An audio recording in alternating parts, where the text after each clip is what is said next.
안녕하세요 여러분, 플로리스트 나시예요.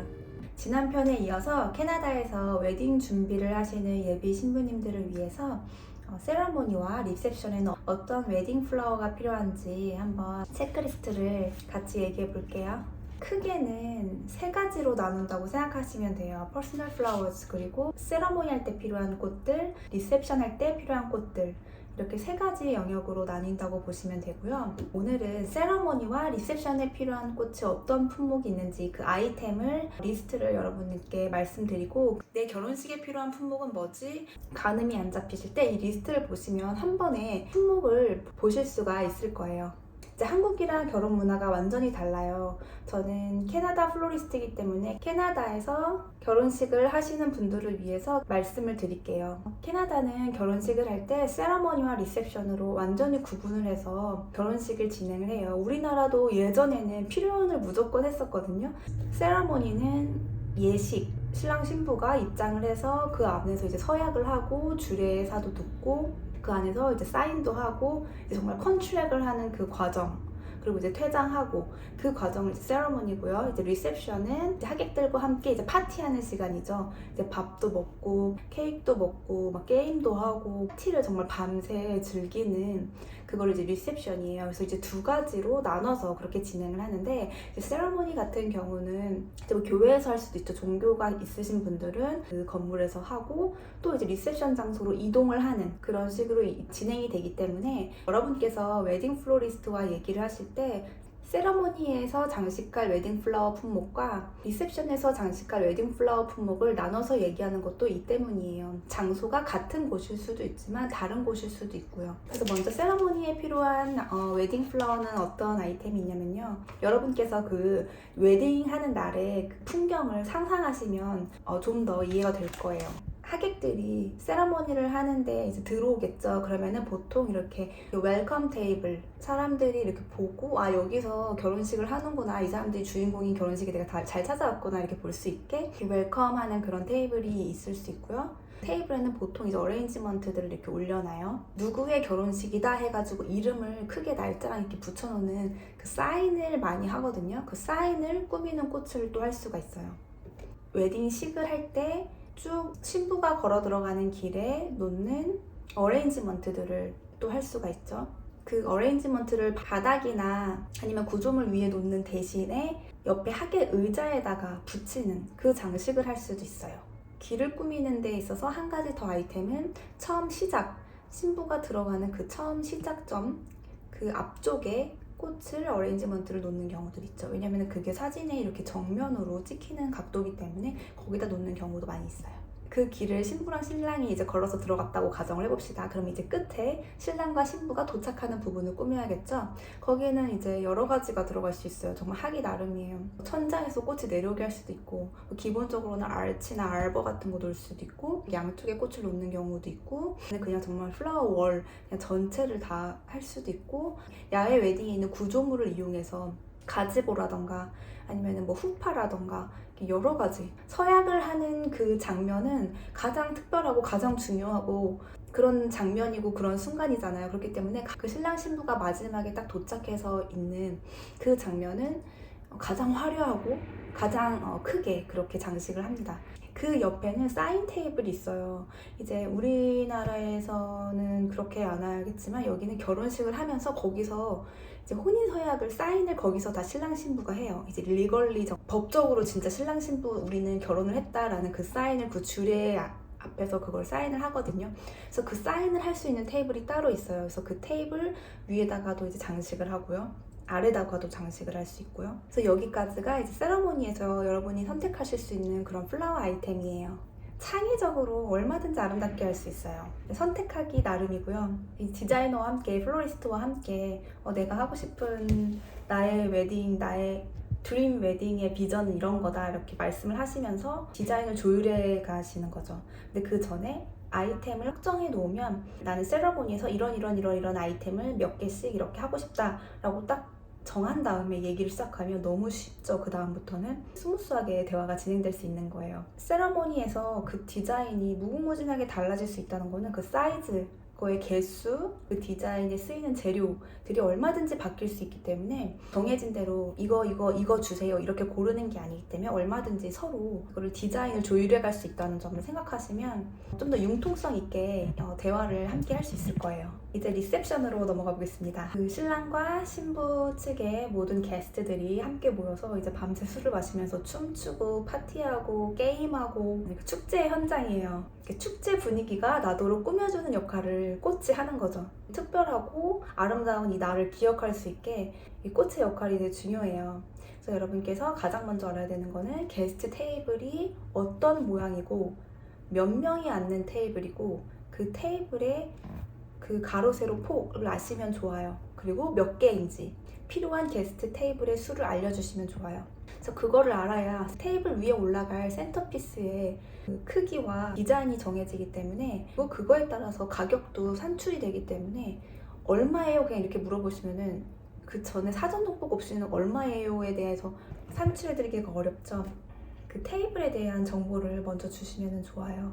그럼 이제 테이블에 올라가는 꽃을 골라야 하잖아요. 근데 그 디자인은 이제 보통 정해져 있는 거를 말씀드리자면 테이블에 올라갈 수 있는 그 센터피스의 모형도 무궁무진한데 기본적인 센터피스가 올라갈 수 있고요. 그럼 기본형에서 이제 사이즈만 다르게 해서 얼마나 더 크게 하고 얼마나 더 작게 할 것인가 그 사이즈를 고르실 수가 있고 그 화병에 따라서 또 그게 또 달라져요. 화병을 고르는 거에 따라서 또 디자인이 많이 달라지거든요. 어떤 화병을 쓸 것인가, 유리로 된 약간 기본형을 쓸 것인가, 아니면 뭐 긴 거를 쓸 것인가, 길이가 높은 거 있잖아요. 아예 화병이 안 보이는 그런 디자인 쓸 것인가, 그런 것도 다 정하실 수가 있고요. 테이블을 가로지르게 가운데 이렇게 쭉 놓는 그런 거를 할 것이다. 그 그린 소재로만 할 수도 있고 아니면 꽃으로 섞어서 할 수도 있고 그것도 이제 다르게 할 수가 있어요. 좀 특별하게 하고 싶다라고 하시는 분들은 이렇게 테라리움 있잖아요. 막 모스랑 이렇게 테라리움을 꾸며서 그 테라리움을 테이블에 이렇게 조성하는 경우도 있고 뭐 과일로 꾸밀 수도 있고 자기가 빔이 있다 그러면 그 빔에 맞춰서 얼마든지 디자인이 가능하니까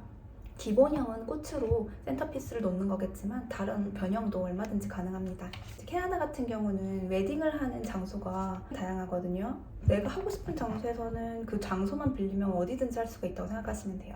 고급 레스토랑에서 하는 경우에는 레스토랑들은 테이블이 되게 작아요. 캐나다의 경우는. 그렇기 때문에 그거에 맞는 그런 센터피스를 고르시는 경우가 많죠. 작은 화병을 여러 개 쭈루루루 놓는 그런 디자인을 또 이제 레스토랑에서 할 때는 선호를 많이 하죠. 왜냐면 테이블이 폭이 좁기 때문에 그렇게 큰 센터피스가 들어가기 어려울 수 있거든요. 센터피스를 고를 때는 디자이너들이 그 베뉴를 고려해서 디자인을 골라요. 그래서 디자이너와 상의를 하셔서 어울리는 그런 거를 고르시는 것도 좋아요. 리셉션 같은 경우는 한국과 달리 모든 사람들이 개인의 그 카드가 있어서 그 자기가 정해진 자리에 앉거든요.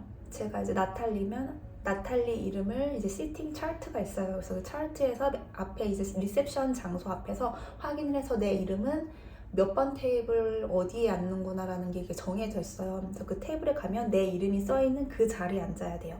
아무 데나 앉는 게 아니기 때문에 그 시팅 차트가 이제 앞에 보통 이렇게 쫙 있고 그거를 이제 꾸미는 그런 꽃장식도 하는 경우가 많이 있고요. 리셉션 안에서 테이블이 이제 게스트들이랑 같이 신랑 신부가 어울려서 앉기도 하지만 이렇게 따로 앉는 경우에는 신랑 신부석을 좀 더 화려하게 장식을 많이 하죠. 신랑 신부가 게스트들이랑 섞여 앉진 않지만 이제 중요한 사람들, 그 들러리들이나 가족들이랑만 따로 앉는 경우가 있어요. 그런 경우에는 또 그 테이블을 좀 더 화려하게 그렇게 꽃장식을 할 수가 있어요.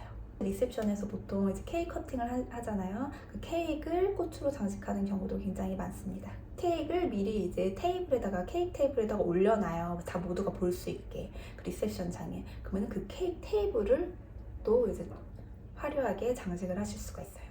그 외에도 이제 게스트들이 와서 메시지를 남기는 신랑 신부에게 그런 게스트북을 올려놓는 그 테이블을 또 이제 꽃장식을 하기도 하고 디저트를 먹는 시간이 따로 있어요. 왜냐면 밤새 이제 막 되게 늦게까지 새벽까지 하기 때문에 밤새는 아니죠. 새벽 늦게까지 파티를 하기 때문에 그 디저트도 먹는 그런 테이블이 따로 있는데 그 디저트 테이블을 따로 장식을 하기도 하고 그 샹들리에를 꽃으로 장식하는 경우도 있고 그 천장이 좀 너무 밋밋하고 무미건조하면은 행잉 인스톨레이션으로 천장을 꾸며서 좀 더 이렇게 더 무디하고 파티 분위기가 나도록 그렇게 장식을 하는 경우도 있습니다.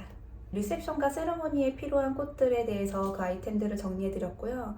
리셉션과 세러머니 사이에 그 비는 시간이 있어요. 보통 그거를 이제 칵테일 아워라고 하는데 그 시간은 리셉션을 준비할 수 있도록 주는 시간이에요. 그 일종의 쉬는 시간이죠. 그 중간 시간을 주는데 그 시간 동안 그 칵테일 아워에 필요한 그 플라워 장식은 술을 먹을 수 있는 바가 다 있어요. 바에 가서 자기가 원하는 술을 그 주문해서 받아서 먹는 시스템인데 그 바에다가 바를 장식하는 그런 플라워 어레인지먼트들을 정하실 수가 있고요. 그 중간 시간에 다 서서 그렇게 술을 마시는 시간이기 때문에 이제 중간중간에 서서 잔을 놓을 수 있는, 잠깐 놓을 수 있는 그런 높은 그런 테이블들이 있어요. 그 테이블들을 장식을 할 수가 있고요. 사람들이 앉을 수 있게 이렇게 라운지를 만들어놔요. 그 장소에. 그 라운지 테이블 어레인지먼트들을 또 선택할 수 있고요.